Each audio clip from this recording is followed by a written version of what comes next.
오늘 말씀은 열왕기하 24장 1절로 10절의 말씀 중에서 백성들의 회개와 위정자들의 올바른 정치를 촉구하는 내용을 함께 은혜받고자 합니다. 세상은 자신들이 가지고 있는 것들을 내려놓지 아니하면서 연약한 자를 돕는다고 홍보들을 합니다. 그들은 골목시장, 영세상인, 영세기업들이 운영하는 옥점이까지 뛰어들어서 자신들의 자회사를 만들어서 거대한 공룡기업으로 만든 지가 오래되었습니다.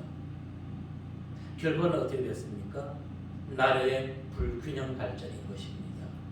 잘 사는 자는 점점점 더 잘 살게 되는 것이고 힘들고 어려운 자들은 점점점 어려워지게 되는 것입니다. 그야말로 이 나라 경제에는 대기업이 무너지면 대한민국은 속된 말로 절단나는 것입니다. 그렇다면 중소기업이 무너지면 어떻게 될까요? 마찬가지인 것입니다. 중소기업, 대기업이 하지 못하는 것을 중소기업이 하고 있는데 대기업이 그 모든 것을 감당하지 못한다는 것입니다. 그래서 오래전부터 상생 경쟁, 상생 정치들을 한다고 말로는 열심히들 얘기하고 있지만 실행으로 옮겨지는 것은 그닥 우리에게 피부로 와닿지 않는 것인 것이지요. 방법은 하나인 것입니다. 자신들의 욕심을 내려놓으면 되는 것입니다.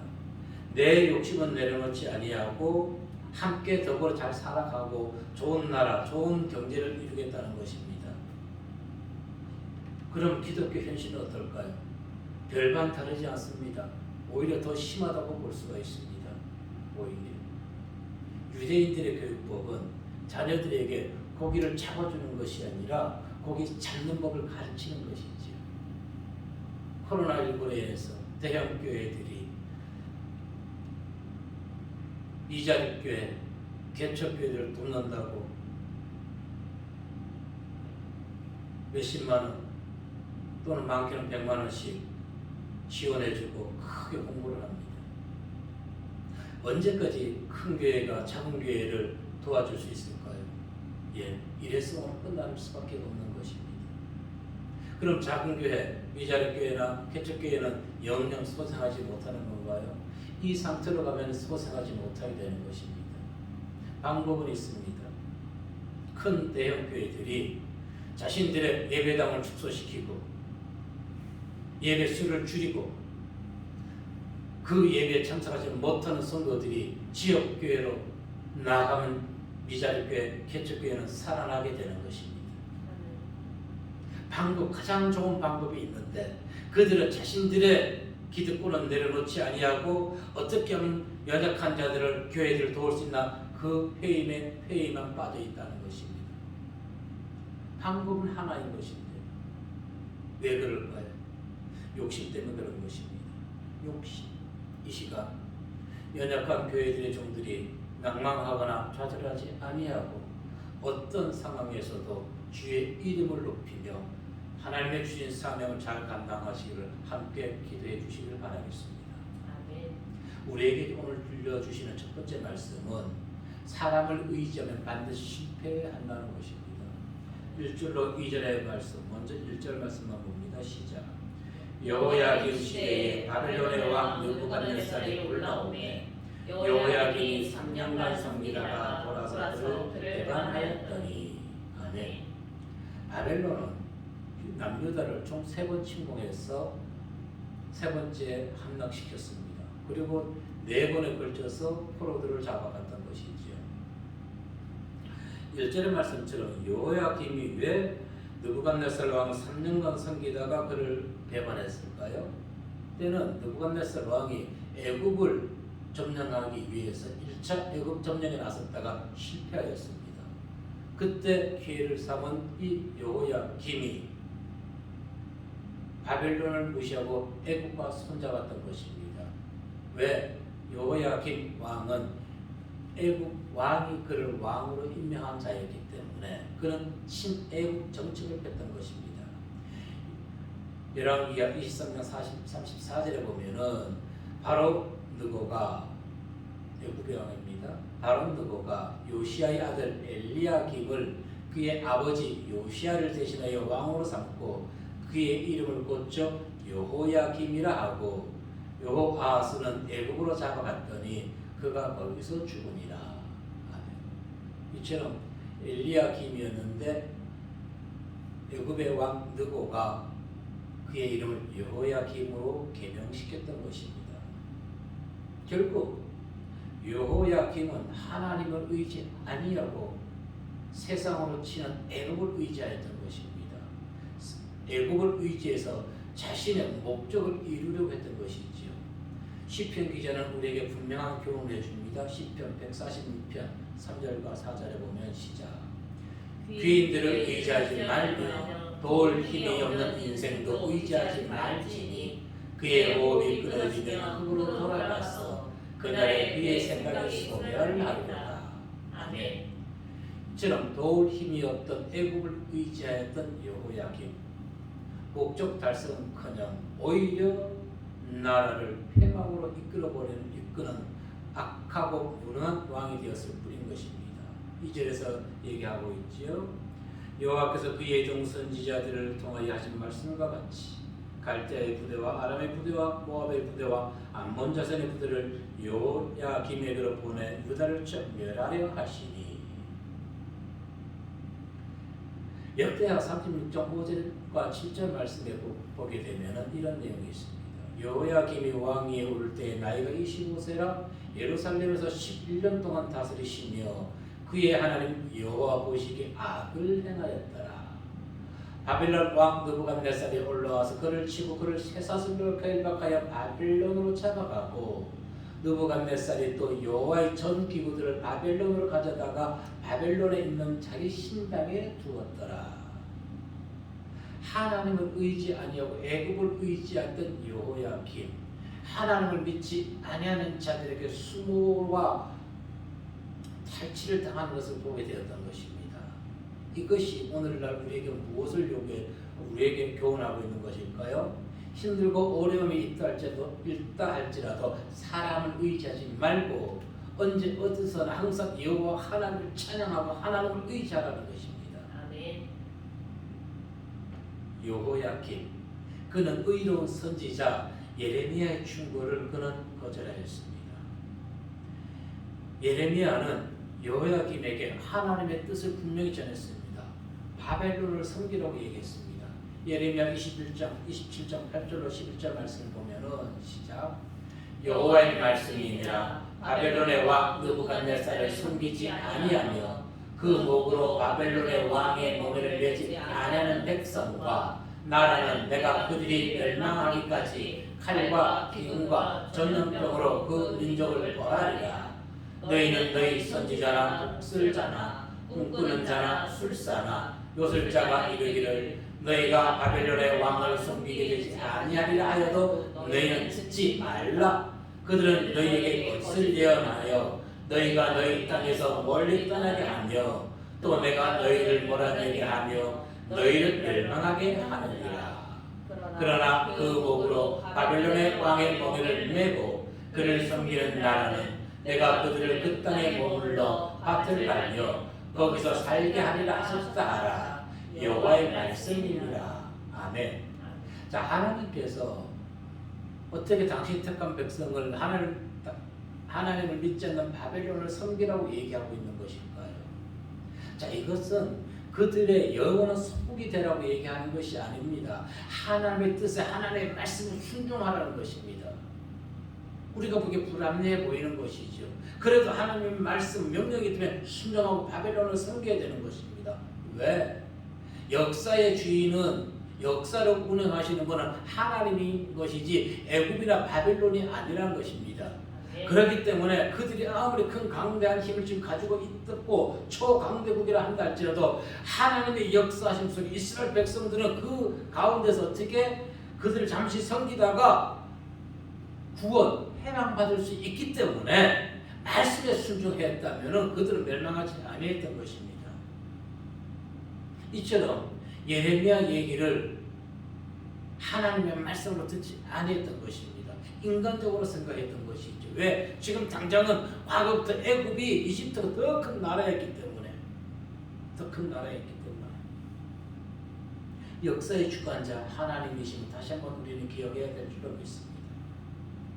8절에 보니까 여호와김이 왕이 될 때에 나이가 18세라 예루살렘에서 석 달간 다스리시니 그의 어머니의 이름은 느후스다요 예루살렘 엘라단의 딸이더라. 이렇게 얘기하고 있는 것입니다. 그 말씀대로 여호야김의 치세는 오래가지 못했던 것입니다. 왜? 그건 악했기 때문에, 하나님의 말씀을 순종하지 아니하였기 때문에. 애굽 어떤 나라였습니까? 7절에 보면은 시작 애굽 왕이 다시는 그 나라에서 나오지 못하였으니 이는 바벨론 왕이 애굽 강에서부터 유브라데 강까지 애굽 왕에게 속한 땅을 다 점령하였습니다. 아멘. 자, 지금 남유다의 입장을 대한민국이라고 가정해보자고요. 그리고 바벨론과 애굽을 강대국이라고 생각해보자고요. 그렇다면 자, 하나님 분명히 남유다에게 바벨론을 섬기라고 얘기했던 것입니다. 그들과 더욱더 돈독한 관계를 그들의 얘기에 그들을 따르라고 했던 것입니다. 그러면 이 대한민국은 지금 자유체제주의와 더 돈독한 관계를 맺어야 될까요? 아니면 사회주의 체제 있는 국가와 돈독한 관계를 맺어야만 될까요? 사회주의 또 아는 자유주의 그들과 더욱더 공간 관계를 맺는다고 동맹을 맺는다고 영원히 그들의 지시를 따르는 것이 아니라는 것입니다. 가장 좋은 방법은 평화통일로 인해 가지고 그리고 나서 하나님과 우리가 동맹을 맺는 것입니다. 그러면 세계 어느 나라도 이 나라를 넘볼 나라는 없을 것입니다. 왜? 대한민국 국민은 위대한 국민이기 때문에, 정말로 위대한 국민입니다. 국민만 위대한 것입니다. 그럼 우리는 어느 나라와 동맹을 지금 맺어야 되는 것일까요? 자유 아니면 사회주의? 답은 분명히 나와 있다는 것입니다.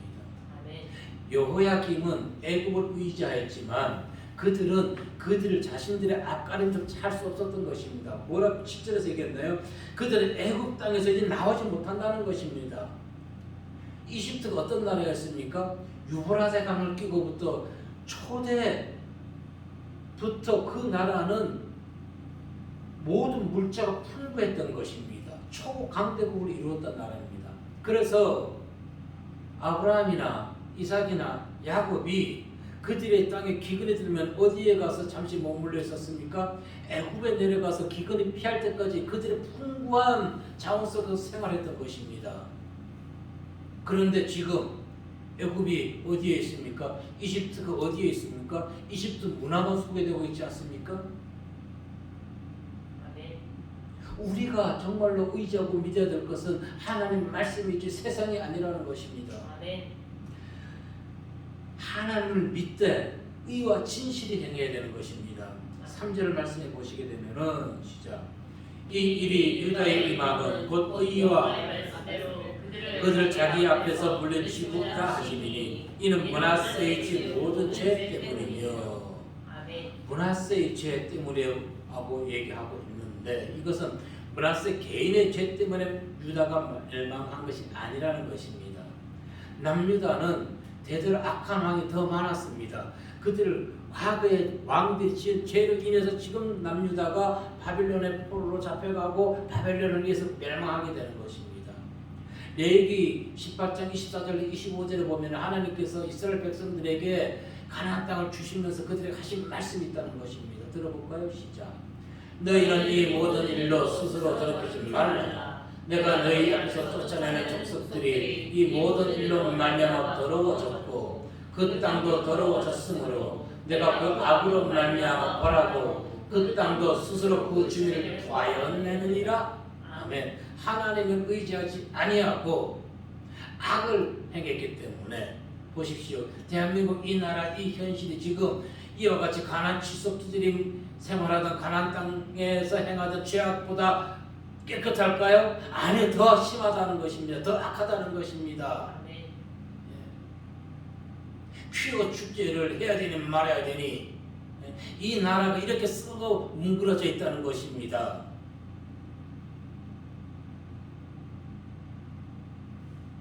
성경 소돔과 고모라보다 더 타락한 이 시대에 우리가 무엇으로 이 나라를 정화시킬 수 있습니까?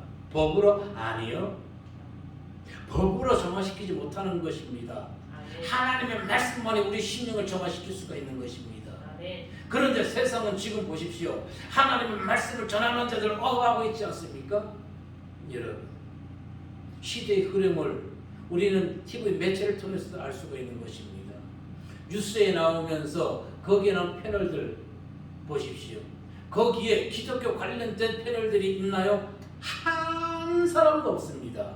전부 불교, 원불교, 성공회대, 가톨릭교회, 가톨릭 대학교 그 외에 그와 관계된 사람들만 나오니까, 그리고 기독교 사상을 가진 사람들이 없기 때문에 그들은 보이는 대로만 얘기할 수밖에 없는 것입니다.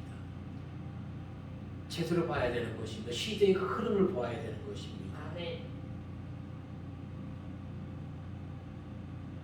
열왕기하 21장 2절에 보면 이렇게 얘기합니다. 므낫세가 여호와 보시기에 악을 행하여 여호와께서 이스라엘 자손 앞에서 쫓아내신 이방 사람의 가증한 일을 따라서 하나님의 성전에 우상을 들여놓지 않나. 오늘날 유일하신 하나님을 믿는 성도들의 교회에서 온갖 이상한 것들을 다 행하고 있는 이 교회, 저 교회가 기독교인지 천주교인지 분간이 되지 아니하고 혼탁스러워진 이 교회, 분명 말씀드리지만 한국교회는 축복을 받았습니다. 그런데 그 축복하심에 합당한 생활을 하고 있지 아니하다는 것입니다. 변질되었습니다. 우상들과 짝하고 있는 것입니다. 우상과 짝하고 있는 것입니다. 이방 신을 섬기는 자들과 짝하고 있는 것이 오늘날 기독교계의 현실인 것입니다. 그들이 대한민국 교계를 대표하는 것처럼 사과도 하고 방송에 나와서 얘기를 하는 것입니다.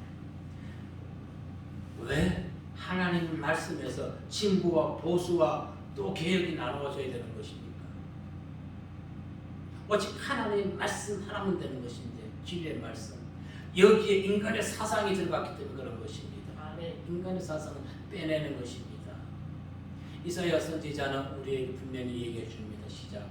밤에 내 영혼이 주를 사모하였사온즉 내 중심이 주를 간절히 구하오리니 이는 주께서 땅에서 심판하시는 때에 세계의 거민이 의를 배움이니이다. 아멘. 이 땅에 하나님의 심판이 임할 때 하나님을 신실히 믿는 자들은 하나님의 의는, 하나님의 공의는, 하나님의 정의는 사라지지 아니했구나, 지금도 살아계시는구나 깨닫게 될 줄로 믿습니다. 아멘. 세상과 사람을 의지하지 아니하고 의와 진실을 행함으로 하나님의 축복이 심판의 형벌로 뒤바뀌어서는 안 되는 것입니다. 아멘. 불순종하는 성도가 되어서는 더더욱 안 되겠습니다. 아멘. 하나님의 말씀은 반드시 선생을 믿고 우리가 지금 잘못된 길, 의의 길에서 그릇된 길을 가고 있다면 다시 돌이켜서 오직 하나님만 의지하고 하나님의 말씀만 전파하는 의로운 성도와 목자, 교회가 되어서 하나님께 영광을 돌려드리고 타락해가는 이 세대를 변화시키는 주인공들 되시기를 주의 이름으로 축복합니다. 아멘. 두 번째 우리에게 들려주신 말씀은 무죄한 자의 피를 흘리지 말자는 것입니다. 4절의 말씀을 보시게 되면 시작. 또 그가 무죄한 자의 피를 흘려 그의 피가 예루살렘에 가득하게 하였습니다. 여호와께서 사하시기를 즐겨하지 아니하시니라. 아멘. 무죄한 자의 피를 흘리는 자는 하나님의 심판을 피하지 못한다고 성경은 분명히 얘기해 주고 있습니다. 열왕기하 21장 16절에 보면은 므낫세가 유다에게 범죄하게 하여 여호와께서 보시기에 악을 행한 것 외에도 또 무죄한 자의 피를 신이 많이 흘려 예루살렘 이 끝에서 저 끝까지 가득하게 하였더라. 무죄한 자의 피를 흘려서 쉽게 하면 예루살렘 전 곳이 피로 가득했다는 것입니다. 이 같은 경고를 간과해서는 안 되는 것입니다. 무고하고 자신보다 약한 자들을 학대하고 핍박한 자들, 그들의 과거가 지금 그대로 드러나 있지 않습니까? 잠깐 하부들을 폭행했던 것으로 인해서 그들의 인생이 지금 막혀 있는 것입니다. 나락으로 떨어져 있는 것입니다. 왜? 사람을 괴롭히는 것은 연약한 사람을 괴롭히는 것이 아닙니다. 사람이 사람을 괴롭히는 것은 곧 하나님을 괴롭히는 것입니다. 왜? 우리 모두는 하나님의 영으로 창조되었기 때문에 그 대가를 치르게 되는 것입니다. 창세기 21장 9절로 14절을 보면 분명하게 보여줍니다. 시작. 사라가 본즉 아브라함의 아들 애굽 여인 하갈의 아들이 이삭을 놀리는지라. 자, 14절로 가보면은 놀린다는 것은 괴롭히는 것이지요. 시작. 14절. 아브라함이 아침에 일찍 일어나 떡과 물 한 가죽 부대를 가져다가 하갈의 어깨에 메어주고 그 아이를 데리고 가게 하니 하갈이 나가서 브엘세바 광야에서 방황하더니. 아멘. 보십시오. 사람이 자기가 힘이 있고 연약한 이삭을 괴롭혔던 이스마엘, 그리고 그것을 관리하지 못한 그의 엄마 하갈, 같이 지금 하나님의 심판을 받게 되는 것입니다. 그러니 우리는 자녀들에게 무엇을 가르쳐야 될까요? 친구들과 사이좋게 지내고 약한 자를 억압하는 것이 아니라 도와주고 그들을 보호해 줄 수 있는 의로운 자가 되음을 우리는 강조하고 가르쳐야 되는 것입니다. 그 말씀이 어디에 있나요? 성경에 있지 않습니까? 그런데 오늘날 성경을 교회를 다니면서도 이 말씀들을 모르기 때문에 오직 세상 복을 받으려면 교회 나오기 때문에 성경의 말씀이 그들에게 역사하지 아니한다는 것입니다.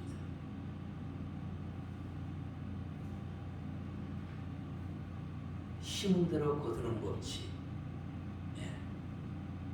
자, 므낫세는 자신의 정책을 비판한다고 하여서 선지자들을 많이 죽였습니다.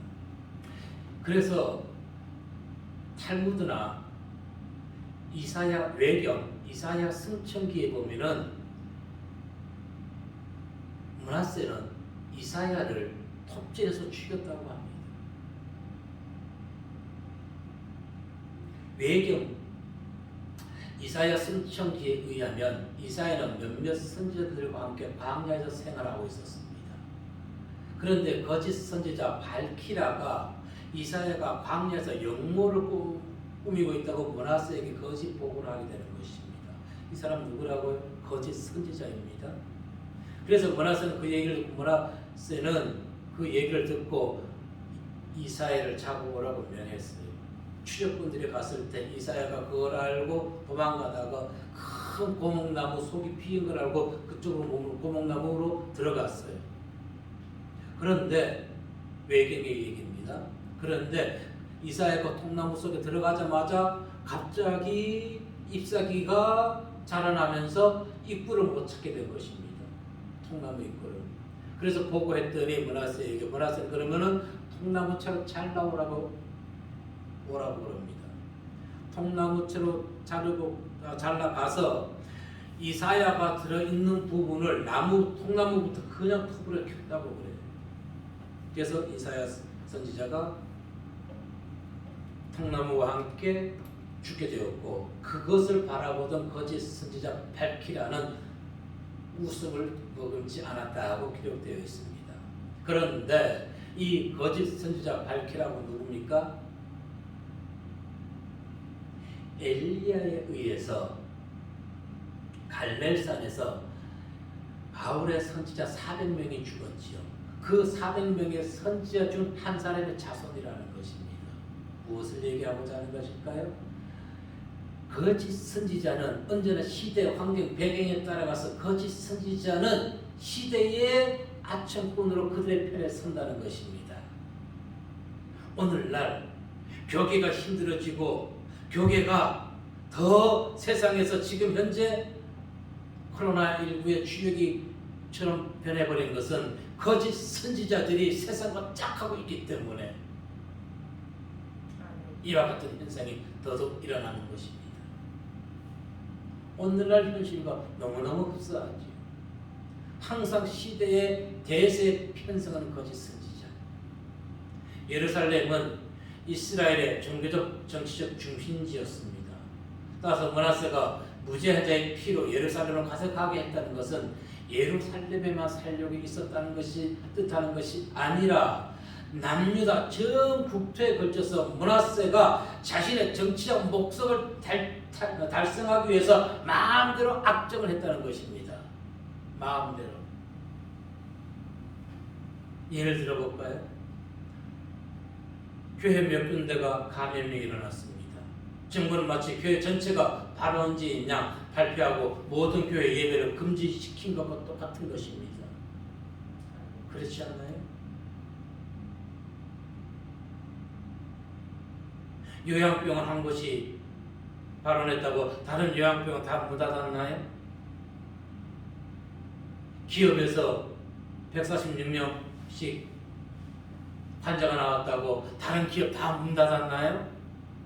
왜 다른 기업은 문 닫지 않나요? 왜 교회가 나와도 교회만 다 예배를 금지시키나요? 여러분 눈을 똑바로 뜨고 봐야 되는 것입니다. 네.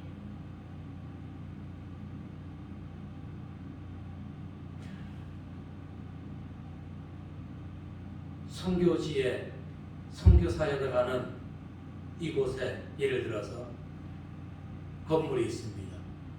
여기에 근무하는 직원의 부모가 확진됐다고 이 근무지 선교지를 폐쇄시켜 버립니다. 왜? 이 자녀가 엄마 만나서 와서 다시 여기서 확산시킬 수 있다고. 이것이 오늘날 기독교 현실이 광주에서 드러나고 있는 사실인 것입니다. 현재 지금 안디옥 교회에서 일어나는 현실입니다. 그런데 방송에서 얘기해 주나요? 하나도 얘기 안 해줍니다. 국민이 알아야 되는 것이에요. 그들은 시대의 흐름에 편성하는 거짓 목사들을 앞세서 합리화시키지 않았나요? 지금은 분명 명분이 없습니다. 왜? 지금 교회 내에서 감염이 일어나지 않잖아요. 그러나 조심해야 됩니다. 3.1절 집회를 허락하지 아니하겠지만 3.1절 집회 이후에 만약에 또 확진자가 나면 교회가 모든 책임을 또 지게 되는 것입니다. 그러나 정부가 기독교를 탄압한다고만 생각해서는 안 됩니다. 우리 기독교에 문제가 있음을 인정하시길 바라겠습니다. 그렇지 아니하면 남유다가 바벨론에 의해서 멸망당했듯이 이 대한민국 기독교는 온전하지 못하게 되는 것입니다. 먼저 믿는 자들이 하나님께 회개를 해야 되는 것입니다. 오늘 주제가 무엇입니까? 백성들의 회개인 것입니다. 백성들이 믿는 자들은 먼저 회개하고 그 다음에 위정자들이 너희가 나라를 올바로 정치하라고 그들에게 일침을 가할 수가 있는 것입니다. 그런데 현재는 믿는 자들도 잘못된 것이고 위정자들은 더더욱 잘못됐다는 것입니다. 식어져 버린 십자가의 보혈을 다시 뜨겁게 해야 되는 줄로 믿습니다. 그래서 사람에게 보이려는 찬양과 예배를 멈추고 하나님의 영광과 주님의 십자가의 길을 따르겠다는 헌신의 예배와 찬양을 회복해야 되는 것입니다. 왜? 인생은 결코 길지 않습니다. 오늘 본문 5절 말씀만 봅니다. 시작. 여호와김의 남은 사적과 행한 모든 일은 유다왕 역대지에게 기록되지 않았느냐. 그가 25세 때 왕이 됐어요. 11년 치레했어요. 그럼 몇 년에 죽은 것이에요? 36살밖에 못 살았습니다.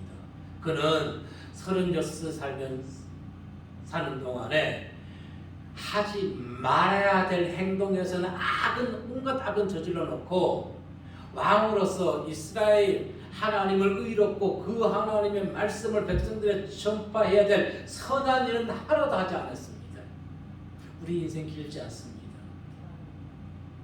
그래서 에베소 기자는 우리에게 뭐라 얘기합니까? 세월을 아끼라고 얘기합니다.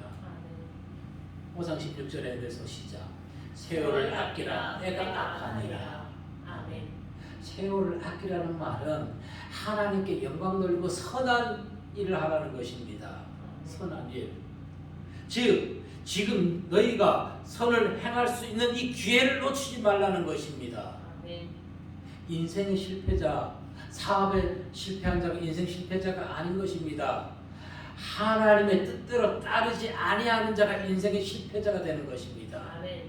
주의 종이라고 수천 명, 수만 명을 거느리고 있는 목사라고 그거 성공한 목사일까요? 아니요. 하나님의 말씀에 따르지 아니하고 인간의 방법으로 행하는 모든 자는 실패한 목사가 되는 것입니다. 실패한 인생이 되는 것입니다. 하나님의 뜻을 외면한 채 자기 방식대로 살아가는 모든 자가 인생의 실패자인 것입니다. 그러면 우리는 어떻게 인생을 성공적으로 이끌어갈 수 있는 것일까요? 하나님의 말씀에 순종하면 성공한 인생이 되는 것입니다. 7절의 말씀 볼까요? 시작. 애국 왕이 다시는 그 나라에서 나오지 못하였으니 이는 바벨론 왕이 애국 강에서부터 유브라데 강까지 애국 왕에게 속한 땅을 다 점령하였습니다. 아멘. 나일강의 영향으로 아까 소대장이 언급했지만 고대 시대부터 애굽이 페르시아 제국 즉 바사에게 정복되기 전까지 세계 초강대국이었던 것입니다. 그런데 지금 그들이 어떻게 해요? 우물안 개구리가 됐잖아요. 그들이 세계 지금 현재 흐름 정세에서 힘을 발휘할 수 있나요? 아니요. 이집트 문화만 발전 지금 나오고 있지 않나요? 그 중 대표적인 것이 무엇을 볼 수 있나요? 이집트 하면은 피라미드지요. 네, 그런 것밖에 없어요. 정말 우물안 개구리. 하나님이 오늘 말씀하신 것처럼 더 이상 애굽은 이집트는 세상에서 힘을 쓰지 못하는 나라가 되었던 것입니다. 그럼 바벨론은 어떻게 됐나요? 100년도 되지 못해서 약 86년 이후에 바벨론도 망해버리게 되는 것입니다. 역사의 무대에서 사라진 것입니다. 사람들 얘기합니다. 세상에 영원한 것은 없다고. 그런데도 세상이 영원한 것처럼 세상 것을 따라가고 있단 말입니다. 그 대표적인 것이 무엇이나요? 부동산이 있지요. 네. 서울 땅값은 치솟 올라요. 시골은 사람이 없어서 그쪽으로 전입하면은 신청 같은 경우는 100만 원씩 준대요. 그 남아있는 땅을 집을 주면은 더 많이 가지 않을까요? 그건 안 될까? 그런데 서울 사람들이 지방까지 가서 땅값을 다 올려놨어. 왜 그럴까요? 왜? 나만 잘 먹고 잘 살면 된다는 것이에요. 아니요. 다 망해요. 대한민국 망해요. 우리 젊은이들이 이제 서울에 집 못 사요. 어떻게 사?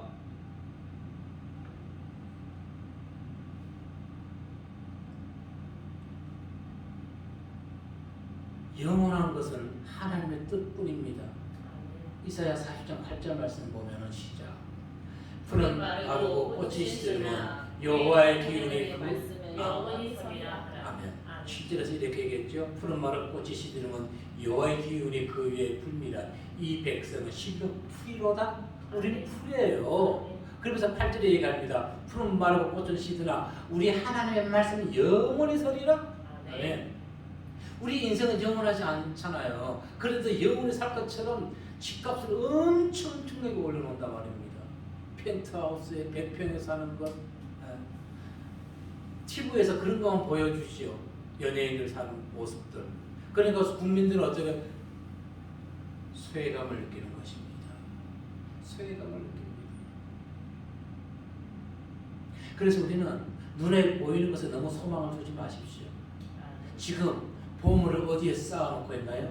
세상의 것에 보물을 쌓아놓고 있다면 방향을 바꾸시기 바랍니다. 하늘로 바꾸시길 바랍니다. 지금 즉시 방향을 바꾸십시오. 요한일서 2장 17절 말씀의 시작. 이 세상도 그 정욕도 지나가되 오직 하나님의 뜻을 행하는 자는 영원히 거하느니라. 아멘.